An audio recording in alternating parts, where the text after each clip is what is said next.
yes, I think it's understandable that there's more and more fear. But the paradox is at the same time that big shift is creating mounting performance pressure, it is creating exponentially expanding opportunity. We can create so much more value with so much less resource, so much more quickly than ever before. But the challenge is, if we're driven by fear, we can't even see those opportunities, much less have the motivation to pursue them. Welcome to the Next Insights podcast, intersecting science, technology, and consciousness. I'm your host, Michael Morrissey, strategic futurist and founder of Next Collabs. This podcast explores the transformative potential of generative AI and its many applications for personal, professional, and business growth. Join us where we celebrate the next insights, those aha moments that shift your point of view and open the door into the next paradigm.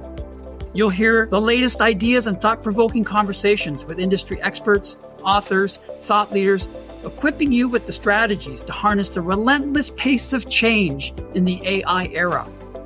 Whether you're a CEO, leader, or interested in personal growth, this podcast will give you the insights to leverage AI to amplify human potential and consciously shape the future for humanity first. Let's dive into today's episode. Hey, welcome everyone to another episode of the Next Insights podcast. I'm your host, Michael Morrissey. And today I'm excited to have author John Hagel on the show. Welcome, John. We met at Camp Singularity in Miami last year, where you gave an incredibly powerful closing keynote speech on the big shift, addressing the bold truth that fear is a foundational driver in the C-suite. And you've got extensive experience with over 4 decades as a trusted strategy consultant. And that led you to that realization by having access to the top players under NDA, though. And you got a great insight and a great overview effect of the current state of play. And fear is at the center of it. And so we are hosting you, John, over the next 3 weeks, a week from today, for 3 weeks in a row, on your book, The Journey Beyond Fear, Leveraging the 3 Pillars of Positivity to Build Your Success. I'm really excited about hosting you for those 3 sessions and going deep on your book and implementing a lot of the ideas that you conclude with on how to build the next platform. So welcome to the show. Thank you very much. It's a pleasure to be here. What I'm thinking about for the scaffold for today's conversation is really to base it on the book and the way it's laid out. But I think what makes this very unique, this book, is that it's really a personal memoir. That's the through line of the book. It's, you looking at the overarching sort of personal story over 40 years in this space, starting in 1980. And then we'll go to part 2, the 3 pillars, let's say narratives, passions, and platforms. And you describe how that works in your framework on how to transform fear into intrinsic motivation and to move it into something bigger than yourself, be part of a movement. Then we'll go to 3 movements themselves. And as I've mentioned to you before, I've been part of a movement called New Urbanism in the US, in architecture and city building, human-centric. And it was a very powerful 2 decades that I spent in that movement, and the power of other people coming together to kind of realize something much bigger than themselves. I want to talk about and get from you your sense of what's required, what are the ingredients, what's the power of a movement. And then finally, we'll bring it all home with the quote, "The journey continues, John's next quest." And this is the way the book kind of comes to a conclusion. You're building a new platform, which is proscribed in the book. And I want to know the update. What's going on with that? So let's start with your memoir, John. Tell us about yourself. And I gather it all begins in 1980. Well, it actually begins in 1950. So that's when I was born. And I should say, even though the book does have a memoir component to it, it's mainly based on research that I've done. So it's not just about me. It's about research into a lot of people and the challenges and opportunities they've addressed. But in terms of my personal memoir, I mean, as I mentioned in the book, I started my childhood. I was living in a different country every year as a child, and I had a relatively dysfunctional family, a mother with big anger issues. My father became an alcoholic. And so because we were moving so much from one country to another, I didn't feel any real support. I felt kind of isolated, and I grew up with an emotion of fear. I mean, basically it was my needs didn't matter. It was all about addressing other people's needs. And it led me to, believe that all I should do is ask people what they needed and be as helpful as possible, but forget about my needs.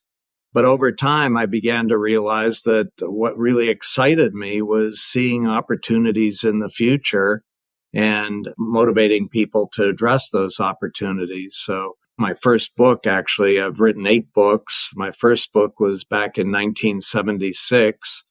And the book was on alternative energy technologies, solar, wind, nuclear fusion, hydrogen, a little bit ahead of its time. Super prescient. But again, it was anticipating really big opportunities in the future and motivating people to address them. And that ended up being a consistent theme, even though I've ended up doing many different things in my career and life. In 1980, you mentioned, I actually made the decision to move to Silicon Valley. At the time, I was living in Boston.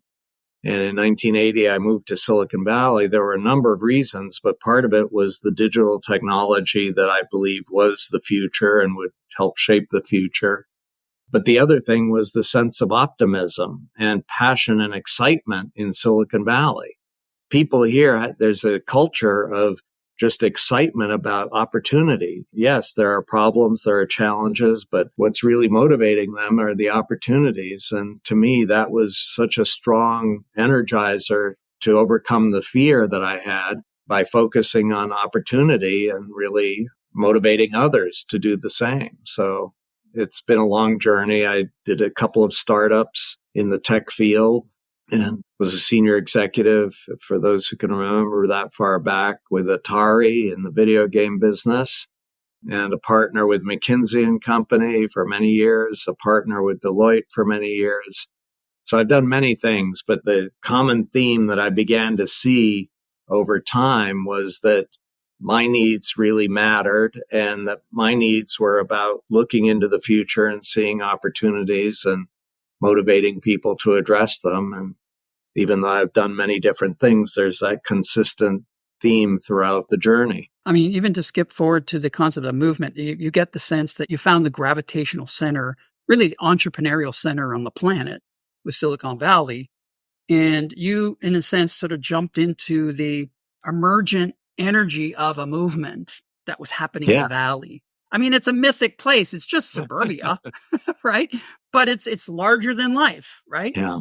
It's interesting because I've been in Silicon Valley now for over 40 years, and people keep asking me, how do you explain the continued success of Silicon Valley? And most people talk about the universities, the venture capital firms. No, to me, the success of Silicon Valley, continued success, is a powerful narrative that really focuses on opportunity in the future and excites people. And it's the reason why most people don't realize the majority of successful entrepreneurs in Silicon Valley were not born in the United States. They came from all over the world because they were so driven by that excitement. And the passion and excitement of the others within Silicon Valley really kept that energy going. And I think it's the reason it's continued for so many decades. This overarching emotional concept of fear, right? This sort of archetypal fear in the C-suite across verticals.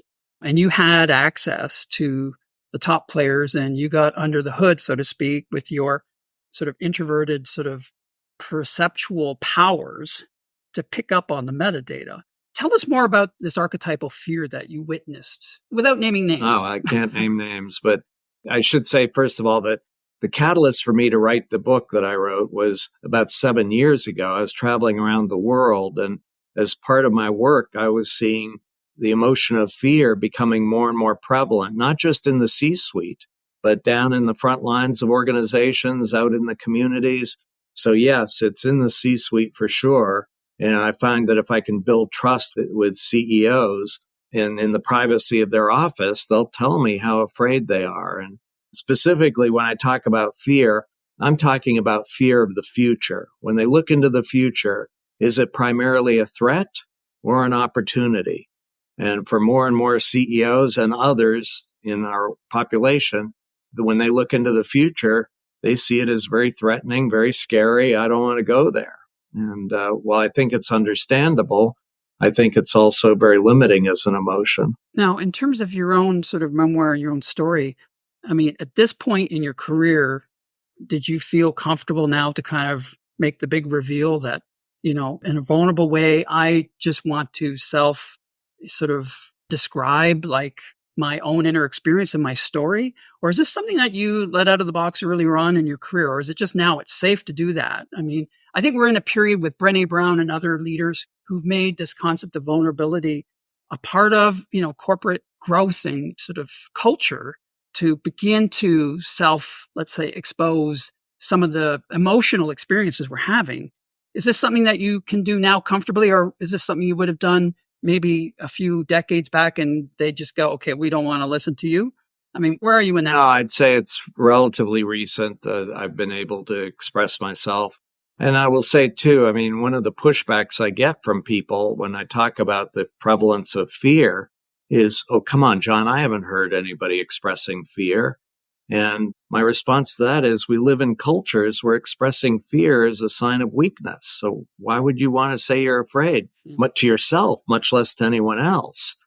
And frankly, even though Brené Brown has had some real impact with her work in large corporations around the world, expressing emotions, number one, is suspect. Leave the emotions at home. When you're at work, just do your work as assigned, reliably and efficiently. And certainly, again, expressing fear would be a sign of weakness for most people, both senior executives and people on the front line. So they just hold it within, but it increasingly shapes their reaction to the world out there. I mean, it sounds like denial is baked in. Yeah. Right? And I think what's interesting, and Charlene Lee and her book, The Disruption Mindset, which we covered in our thought leadership community, and I've had her on the podcast. And, she talks about sort of the, let's say, AI moment. We would have maybe a one-time disruption for a Netflix or an Adobe moving from a box to a streaming platform. And that would cover them for 20 years. And now we've passed through this threshold where I think we both agree it's like the update is continuous disruption. And now it's almost like it's beyond our biology to cope with this much overwhelm. So, I mean, it's at the time is ripe for us to begin to self-reveal that I'm afraid. Like, how do I navigate the future and look at those opportunity narratives that you talk about? So maybe this is a good pivot to move to, you have 3 pillars to kind of navigate fear and move fear to hope and to passion for the future with these 3 pillars. Talk about maybe the 3 pillars in general, and then let's go to narratives, because I think that's a really fascinating first step. Before going to the 3 pillars, I mean, I think that the concept of fear being very understandable. I mean, you mentioned continued disruption. I've done a lot of work on what I call the big shift. There's long-term forces that are reshaping the global landscape, global economy and society. And they have many dimensions to it, but one element is accelerating pace of change. Things we thought we could count on are no longer there. Intensifying competition on a global scale. And then extreme disruptive events that come in out of nowhere because of all the connectivity we've created. Any one of those 3 would be pretty scary. All 3 together, yes, I think it's understandable that there's more and more fear. But the paradox, and we can talk about this as well, is at the same time that big shift is creating mounting performance pressure on all of us, it is creating exponentially expanding opportunity. We can create so much more value with so much less resource, so much more quickly than ever before. But the challenge is, if we're driven by fear, we can't even see those opportunities, much less have the motivation to pursue them. So it's one of the reasons I've become so passionate and excited about helping people to see the fear and motivate them to move beyond the fear. No, I love that preface to that. Now, you actually had already coined the idea of the big shift. You saw exponential technology, obviously, in your backyard, right? Yeah. In the valley. When was that? Like in the 90s, you started to sort of pick up on the big shift as a concept. You could see this coming. And maybe just talk a little bit, because I know everyone in our audience is very tuned to, I'm a Canadian, the hockey stick moment like, I think we're on the hockey stick piece. It's not a gentle curve up, and I don't even think that this is a, curve that's going to come back down post AI. It just looks like it's just going straight up. It's just a very different kind of change. Kevin Kelly talks about this as a phase transition. Like, we are adapting to something that I don't think we've ever experienced before. No. Relative to fear, then, as we take that concept, we know it's a kind of a raw archetypal experience that from the top down, basically, influences the entire company or the country for that matter. How did the 3 pillars apply, and how did you come up with those 3 pillars? So the 3 pillars have come up over time as the basis of a lot of research that I've done, because I was more and more focused on what is it that can help people to move beyond the fear and really address exponentially expanding opportunity. And I think that, as you mentioned briefly, the 3 pillars are, for me in the book, are narrative, passion, and platforms.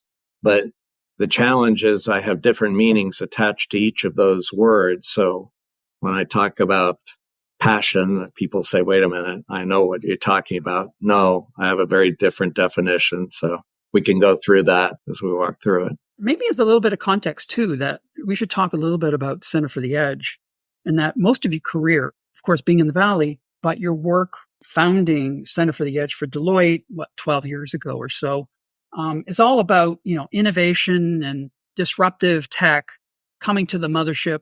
And how do you, the innovator's dilemma, how do you introduce it and help shape, a company so that the next generation of the company can emerge by integrating, in this case, it would be powering by AI would be the next iteration of this. But Center for the Edge is like, you've got Google X, you got Skunkworks. Those are definitely 2 approaches. And then you created this idea of Center for the Edge. Tell us a little bit about that, because you've been spending a lot of time in this space throughout your career with edge technology. Tell us about that. It was 17 years ago that I was recruited into Deloitte to set up the Center for the Edge. I had the idea and I shared it with some of the senior partners at Deloitte, and they got very excited about it. So they said they wanted me to join and create the center. But the charter for the center was basically to identify emerging opportunities that should be on the CEO's agenda but are not, and to do the research to persuade them to put it on the agenda.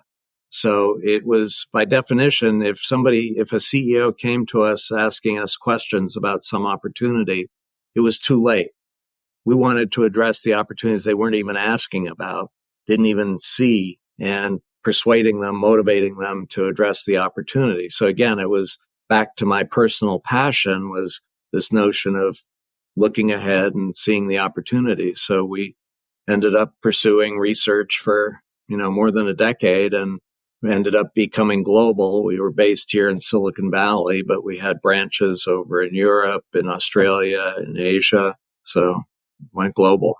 And then how, in terms of, we know Skunkworks was done intentionally to separate it from, the Mother Corp, because the Mother Corp says, you can't do that. You can't do that. It's like, that's just the default setting there, protecting the factory, so to speak, right? The old factory model. By bringing it to the edge, sounds like it's not like separated from the mothership, but it's actually, you're slowly infecting or influencing over time as a process to open the aperture to the future. Was that the approach, to make it a little more kind of like part of the ecosystem, but protected enough that it just doesn't get universally kind of, no, we're not even going there? Yeah, well, it was definitely insulated from the larger organization. And I learned, actually, when I was a partner at McKinsey, I founded their e-commerce practice back in 1994. So a few years before e-commerce really became big. And I found that the partners were very risk averse. And if the client wasn't asking for something, you don't want to push something or suggest something. You want to just take whatever they want and do what they want. And I learned at McKinsey that the best way to overcome that was to go out and publish books and speak in public and create awareness of the opportunity so that executives would start calling and saying, I want to hear more about this. Got it. And that would motivate the partners to then say, okay, let's do this and find a way to get me involved. So that was what we did at the Center for the Edge. We published an enormous amount of research reports and public speaking and a few books along the way. And it really brought in clients who were motivated, wanting to learn more. That is powerful. So that unlock moment is bringing thought leadership into the equation. I'm so glad I asked you that question, because I was wondering how you are doing that. And that's it. And that is something that is, N of one. Like, you can do that. You can put that out, especially today. We have those kind of megaphones now to kind of like put this thought leadership into play. And then, as you say, it kind of comes back full circle. Wow. Okay. So let's move on to narratives. And I think I've shared this concept of opportunity-based narratives with a lot of colleagues, and they just light up when they hear it. It just sounds so like positive. And, we're awash, especially with social media and marketing. The default setting is basically, threat-based narratives, right? And so tell us about, obviously, the opportunity-based narratives is in contrast to the continuum of threat-based is the dominant. Opportunity is I think that's the update. Tell us more about I have to start again by clarifying what I mean by narratives, because most people, when I talk about narratives, say, oh, you're talking about stories. We've all heard stories. They're really great stories. No, for me, there's an important distinction to be made. And that is that stories, at least the way I think about them, are self-contained. They have a beginning, a middle, and an end to them. The end, the story is over. And the story is about me, the storyteller, or it's about some other people, real or imagined. It's not about you. You can use your imagination, figure out what you would have done in the story, but it's not about you. In contrast, for me, a narrative is open-ended. There is no end yet. There is some big threat or opportunity out in the future, not clear whether it's going to be achieved or not. And the resolution of the narrative hinges on you. It's a call to action to say your choices, your actions are going to help determine how this narrative plays out. What's it going to be? And I find that really can inspire and excite people, because now they can see that they're going to make a difference. And the challenge, again, there's the distinction between threat-based and opportunity-based narratives. And I think increasingly in our cultures around the world, we're being dominated by threat-based narratives. I mean, just one simple example is climate change. The world is going to collapse. We're all going to die. There's a huge threat out there.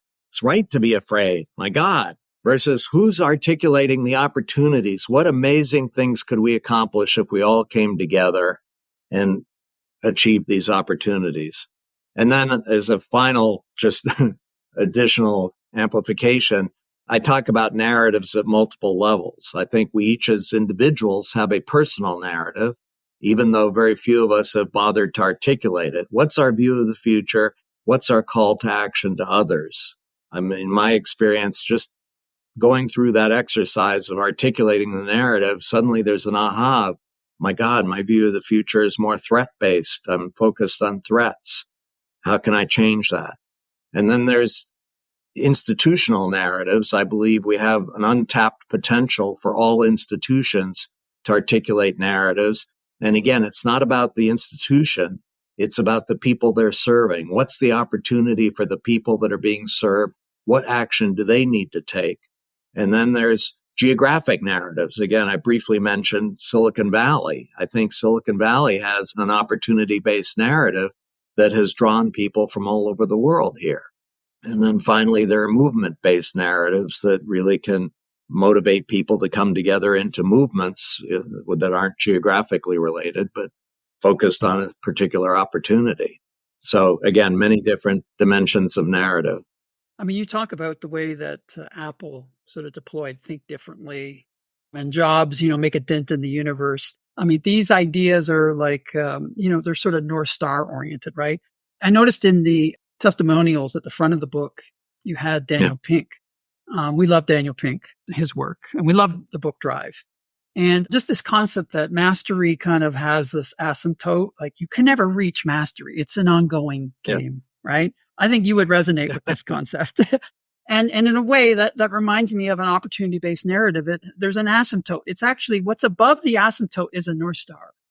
It's not completely achievable. It's just like, it's the promise. And that's actually what motivates us, the hope. These are higher order drivers, if you will. Hence the book's called Drive. So yeah, fascinating. Within Apple, give us an example of like an institutional narrative that you've experienced where it got applied and you think, okay, this is a good example of how this could be actioned. You mentioned it briefly, but I'll go into more detail. I find very few organizations, companies have an institutional narrative. When I talk about narratives to executives, CEOs, they say, oh, we have a narrative. We began in a garage. We faced incredible obstacles. We overcame them. We accomplished amazing things, but it's all about the company. It's about the organization. It's not about the people you're serving. So what's the opportunity for them and what action do they need to take? And it's not buy my product. It's action they need to take on their own. And again, the example that I think illustrates the potential here is Apple in the 1990s, where Steve Jobs took a narrative, which was basically, for decades, we had digital technology that took away our names, gave us numbers, put us in cubicles, made us cogs in a machine. Now, for the first time, there's a generation of technology that can allow us to express our unique potential and individuality. But it's not going to happen automatically. You need to think different. Will you think different? And he told a lot of stories about people who thought different and what they were able to accomplish as a result of that. So stories and narratives can connect with each other. But the narrative was the really inspiring, exciting opportunity. And I think it's the reason why, for many people, Apple became the equivalent of a religion. It was so inspiring and so spoke to such a deep aspiration that people joined in and said, I'm part of this. Yeah. And from a marketing point of view, when you think about it, it's like we all have this innate need to belong to something. Right. I mean, in a sense, we no longer have a projected God, right? Image. So, it's like we're ripe for, a company to take an opportunity-based narrative and say, hey, you belong. You are part of this. And we're going to go to the next level. Are you with us? Yeah. Let's do this. And especially when you think about, NFTs and all these things where suddenly our relationship with the, data and AI, our relationship to our end user now is not remote. It's like we have real time capacity now to build, almost like a just-in-time relationship with our customers. Right. And so really, there's a really beautiful opportunity here to move it from threat-based to opportunity-based. What are your thoughts related to that? Like the tech is like right there for us, ready for it. I think that's one of the issues that I'm addressing with the companies and organizations that I work with. I mean, I think that, one of the ways of representing this narrative stuff is the way that most executives will articulate the need for change or transformation is the burning platform metaphor.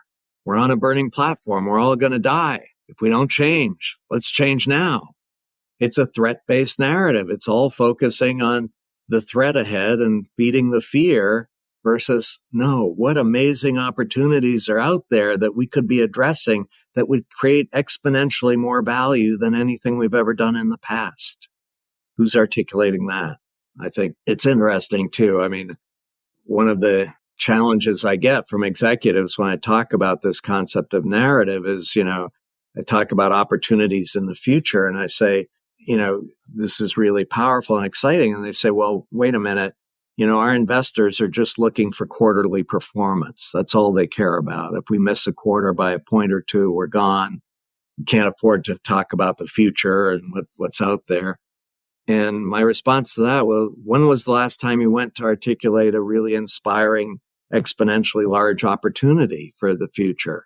And they would say, well, we can't do that. The future is too uncertain. There's not, And my response is, well, what do you expect investors to measure you on? If you can't focus on an opportunity, long-term opportunity, all they have is short-term quarterly performance. And it becomes a vicious cycle. The more they focus on it, the more the executives focus on it, the more the investors. So it becomes this death spiral. And I think it's one that we're in for sure. If you're enjoying this conversation, consider joining the next collective to become part of a community actively involved in future-forward innovation. Next Collective is our exclusive membership that puts you at the forefront of AI and conscious thought leadership. With your membership, you'll stay informed with cutting-edge insights, train up on the AI tool sets, gain valuable foresight in what is ahead, and connect with a robust global network of changemakers, early adopters, and leaders.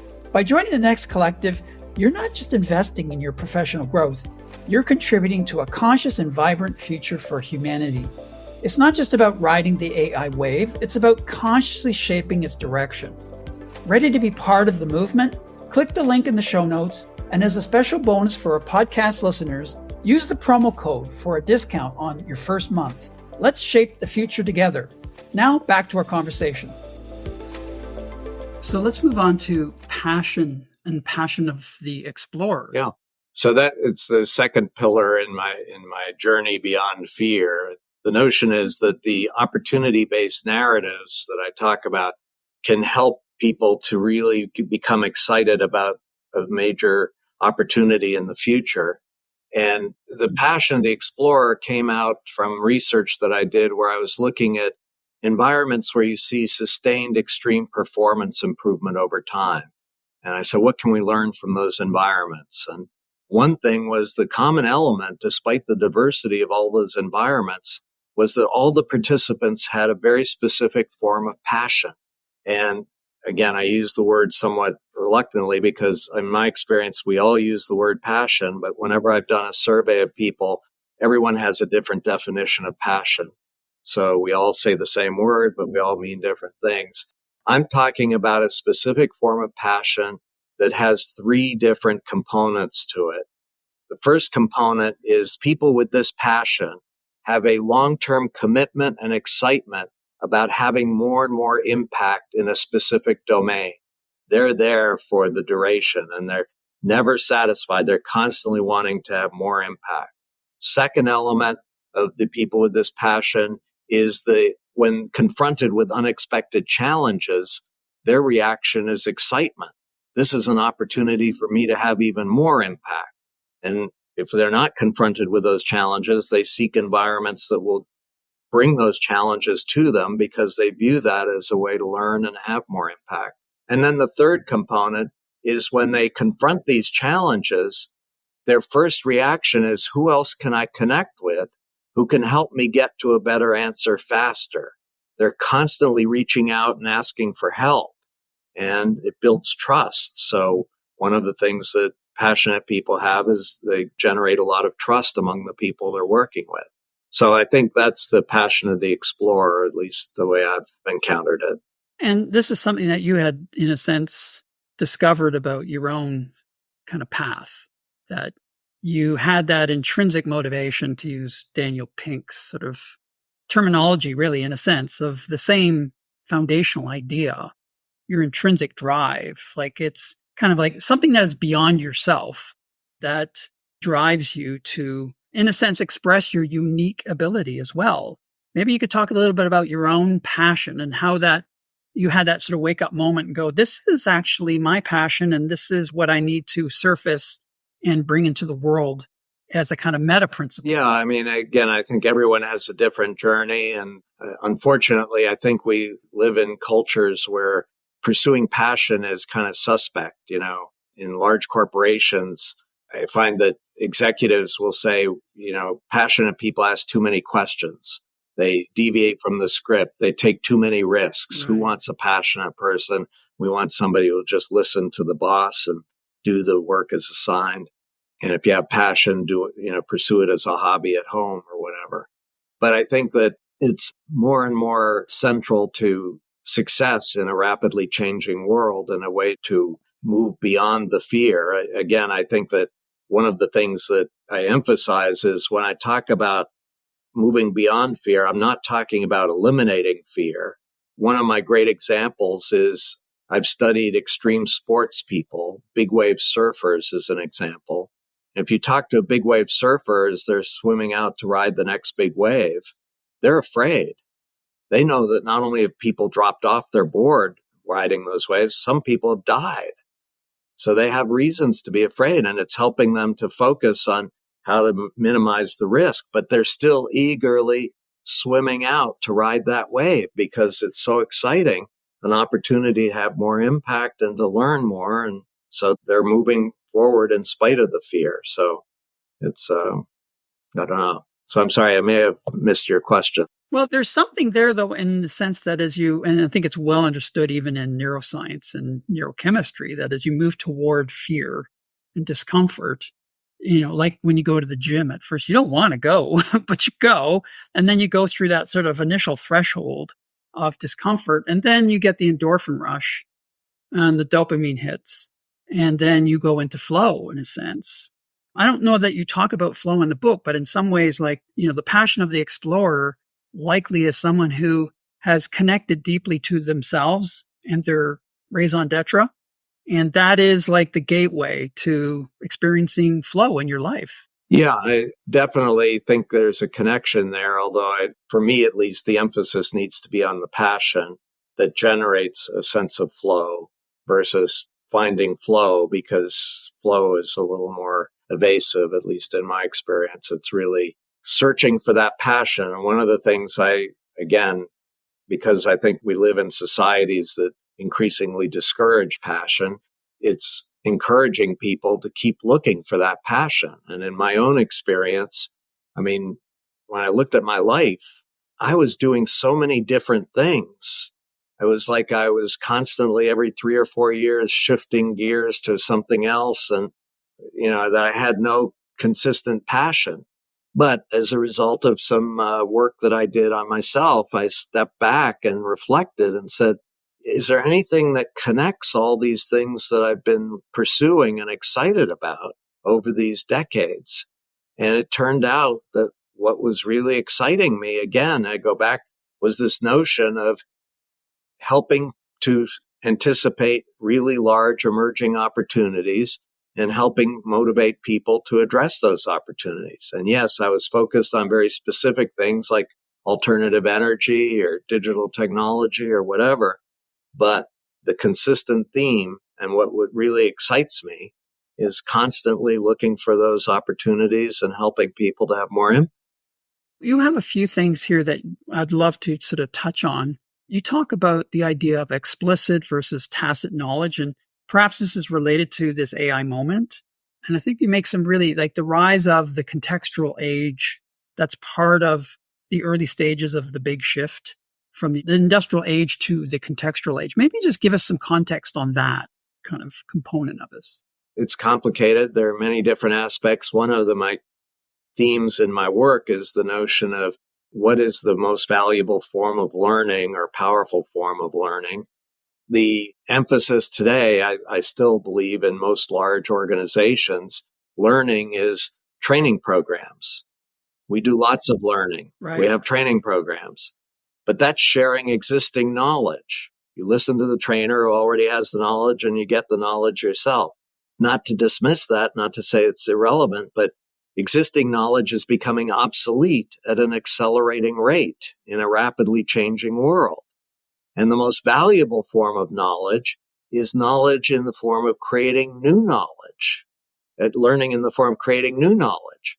And that's a very different form of learning. It doesn't occur in a training room. It occurs through action out in your whatever environment you're in. And it's being very focused on seeing the environment much more deeply.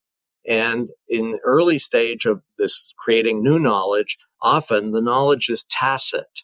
It's within you. You can't really express it to others, but you've developed it because you've been confronting this situation and developing an approach that really had impact. And over time, you may be able to make it more explicit and be able to express it. But in the early days, it's implicit just within you. And then there's this concept with the big shift in relative to this explorers theme that we're looking at right now is the shift from experts to explorers. I thought that was a really interesting distinction and shift. Tell us more about that. Again, many different dimensions to it, but one is people often ask me, well, how is leadership going to change in this rapidly changing world? Many different areas, but one key area is I believe that the mark of a strong leader today in large organizations is someone who has an answer to all the questions. No matter what the question, you can count on the leader to have an answer. That's the expert. We need experts as leaders. And by the way, if you don't have an answer, maybe it's time to get rid of them and get somebody who does. So that's the leadership model we generally live in today. I believe the model of leadership in the future that will create the most success and impact is a very different form, where the mark of a strong leader is someone who asks the most powerful and inspiring questions and who will freely admit they don't have an answer and ask for help. And so it's powerful on many levels, but part of it is it's creating a very different culture in an organization. It's not only okay to ask questions, it's absolutely essential. And it's not only okay to ask for help, it's essential. If the leader's doing it, we all can do it. And so we become explorers rather than experts. We recognize that we don't know everything and that there's more and more to learn. And how do we become explorers to learn that? Yeah, that's fascinating. That is a nice kind of way to open the aperture again from very tightly scripted, almost living in a box to be the expert, and very siloed. Totally. And the power, that maybe the threshold element that you're introducing is the power of the question, right? The power of the question sort of is the unlocker and goes, okay, what if I don't know? Is that okay? And that's okay. And hold space for allowing other sort of inputs to begin to move to something you talked about, integrated perspectives. That's pretty fascinating. Yeah. Tell us a little bit about that idea. It's, I think, again, the notion that everything is connected. We live in complex adaptive systems. On the side, I'm on the board of trustees of a group called the Santa Fe Institute, which has made complex adaptive systems their key focus for decades. But it's this notion that the more we become siloed, the less we see the way things are connected and the interactions that will surprise us because we're just so narrowly focused. So really stepping back and recognizing that there are connections and trying to understand the connections that really make the big difference to your performance. One other continuum that I'd like to touch on before we move to the role of learning platforms and platforms is just the continuum between the idea of skills and capabilities. Like, you have so many of these good ideas in this book that I'm beginning to understand how your mind works. Okay. Skills, capabilities. Tell us about that continuum. But again, it's part of the big shift. But, I think that in semantics, many people will say skills and capabilities are basically the same thing. For me, the difference is skills have value in a specific context. So how to operate this machine, very valuable if you're in front of that machine, irrelevant anywhere else. How to do a calculation in a particular mathematic thing, very valuable if you're at that point, not relevant anywhere else. Well, then the challenge is skills are becoming obsolete at an accelerating rate. For me, the more valuable thing is to focus on what I call capabilities, which are things that have value in all contexts. And specifically, I'm talking about curiosity, imagination, creativity, reflection, things that will help you to learn and create new knowledge in any environment. So it's really bringing those out. And I believe we as humans all have that potential within us. Again, I get the pushback. Come on, some of us have that curiosity, imagination. Most of us just want to be told what to do and get the security of an income. And I say, let's go to a playground and look at children 5 or 6 years old.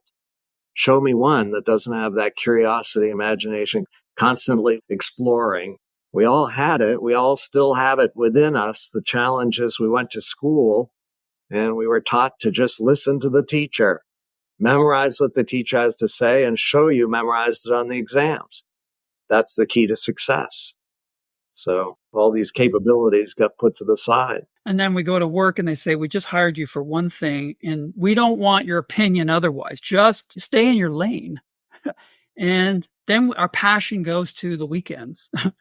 Really fascinating as we segue into, platforms and then ecosystems. So set us up for this concept of the role of learning platforms. Yeah. So this is the third pillar. I talk about platforms. And again, everybody thinks they know what platforms are. We live in a world dominated by platforms. I'm talking about a very specific type of platform that I believe doesn't yet really exist. And it's what I call learning platforms. And here I go back to my clarification earlier. When people talk about learning, they talk about sharing existing knowledge. So learning platforms are Udemy or Khan Academy, where you're going to sign up for video courses.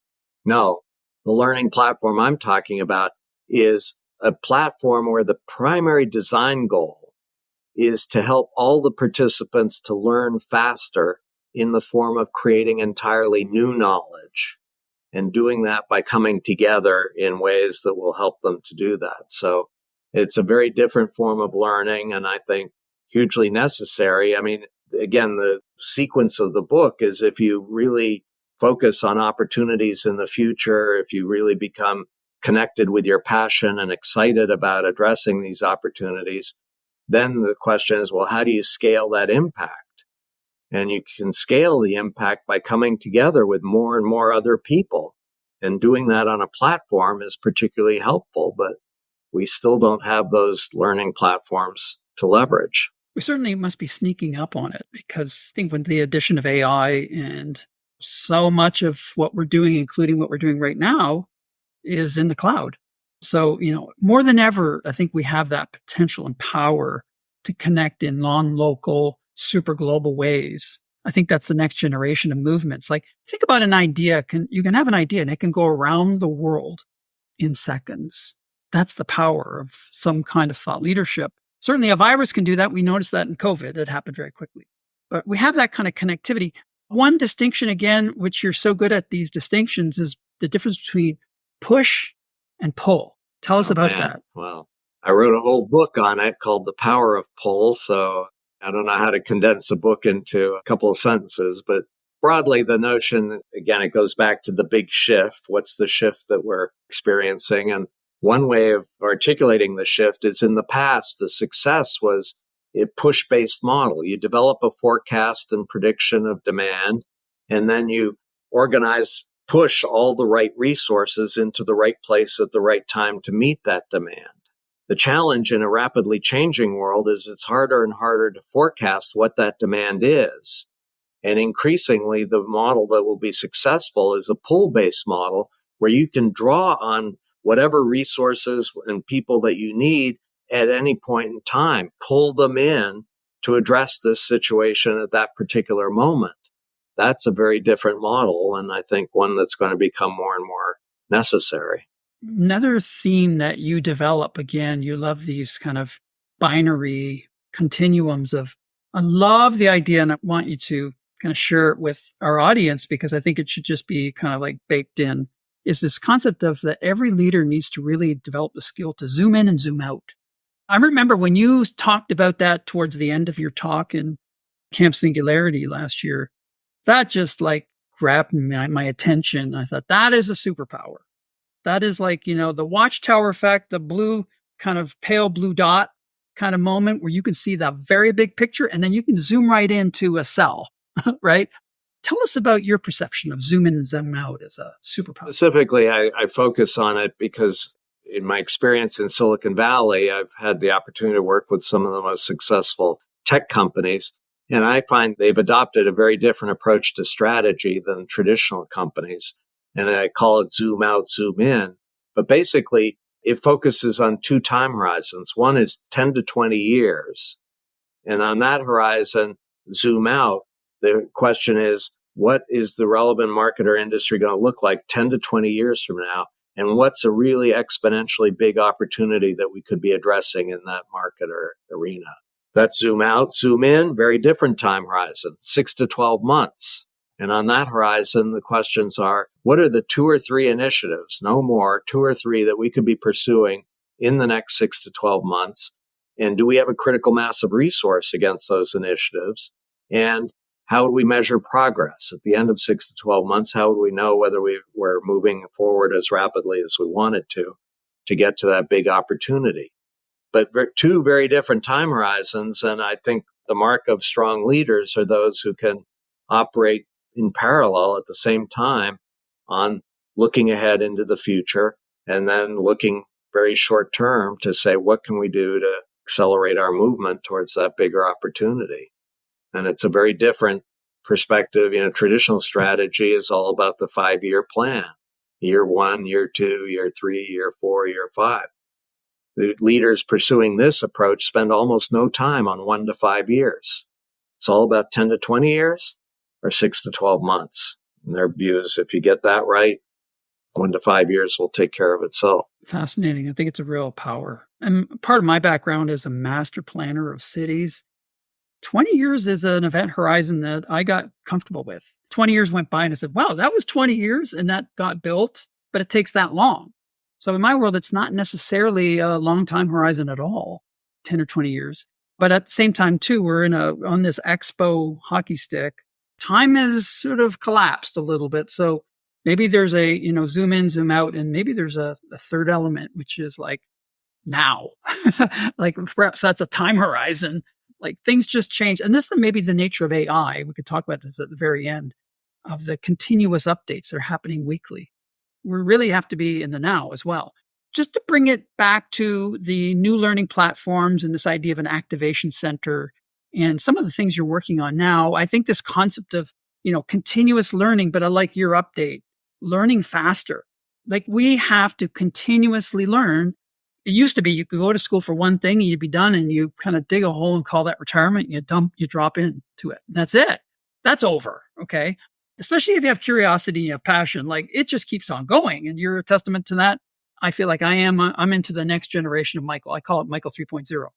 But learning faster, what I've noticed within our own community, Next Collabs and Next Collective, the network effect of all of us meeting 3 days a week, going deep into thought leadership, deep into AI, and then having kind of like a Foresight Friday where we look at the whole week and say, what just happened? Sam Altman got fired on Monday and he got hired on Friday. That's the kind of world we're living in. So this idea of learning faster together and how a platform that you're envisioning, and I think you're working on this project now, so we can move to, what's next for John, that the network effect of a platform is where we can all collaborate and train up and learn up together in a continuous fashion. And there's an asymptote. This is ongoing. And let's enjoy surfing this together.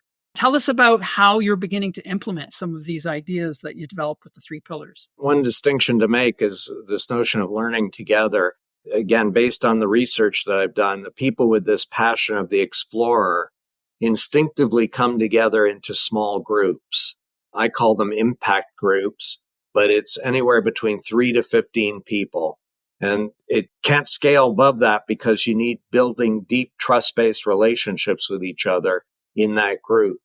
But the group is on the one hand supporting each other and on the other hand challenging each other because they all share a passion for impact in a specific area. And they're action groups, not discussion groups. They're focused on action and impact. So they're not just having conversations. It's what are we going to do? What have we done?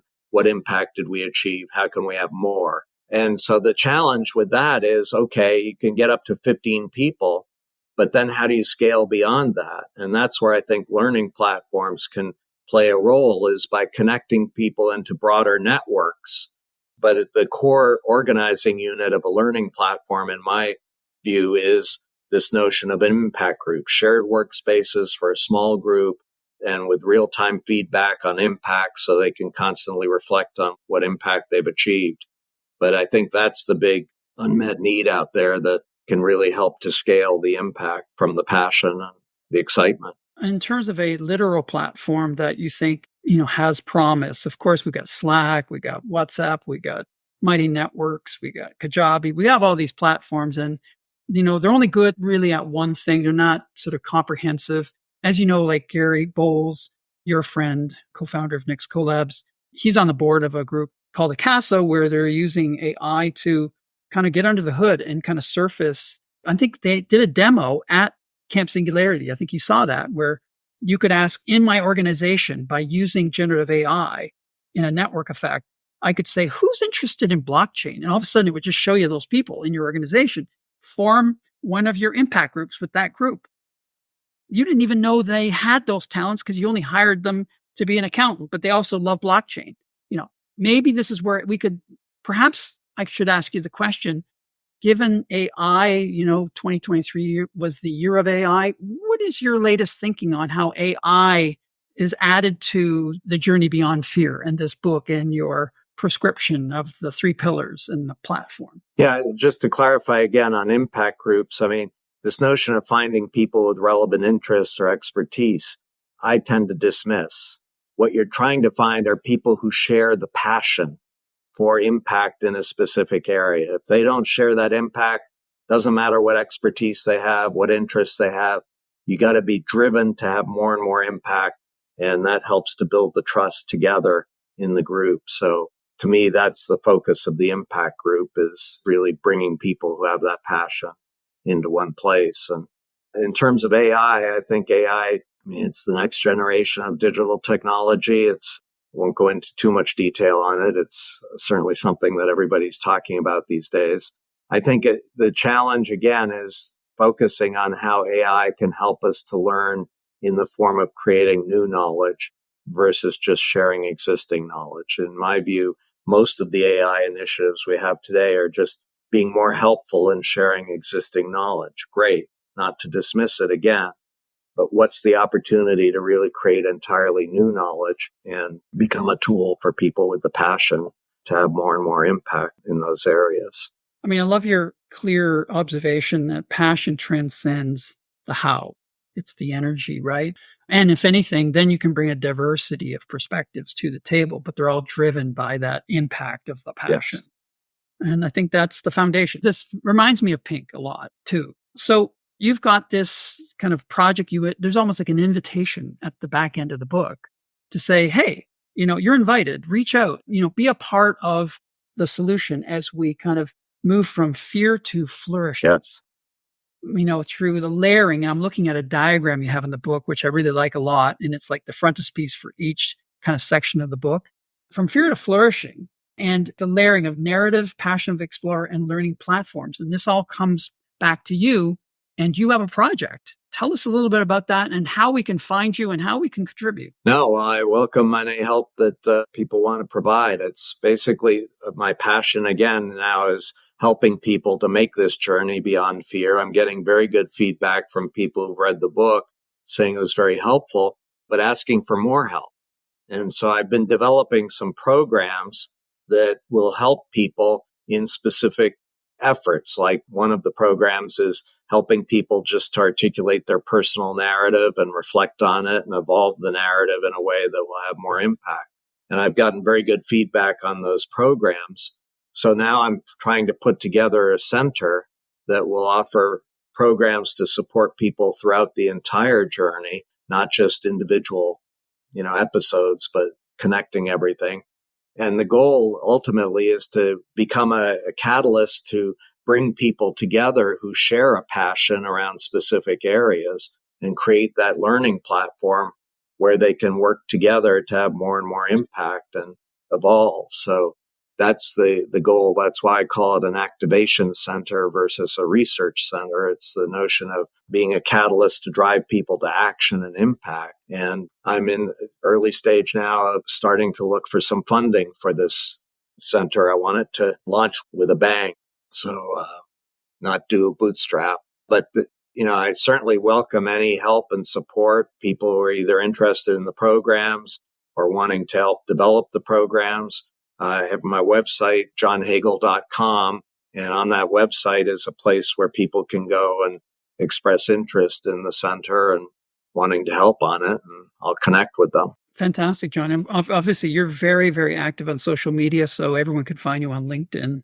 That's probably one of the best places to find you. You're doing the thought leadership thing, and it's like the megaphone, and people are coming back. And how do I get involved in this activation center you're creating? Yeah. Really looking forward to hosting you over the next few weeks in our thought leadership community. I think there's so many alignments. Honestly, I think we're ready for you, and you're going to come in and we're going to integrate a lot of your ideas. And I think 1 + 1 = 3. Something will emerge. Wonderful. So really looking forward to that moment to spend with you in our community. Thanks so much for this conversation. Absolutely enjoyed every moment of it. All the best. Thank you for listening to this episode of the Next Insights podcast. If you enjoy this episode, take a screenshot and share it with a friend. And if you really love the podcast, head over to wherever you're listening and leave a rating or a review.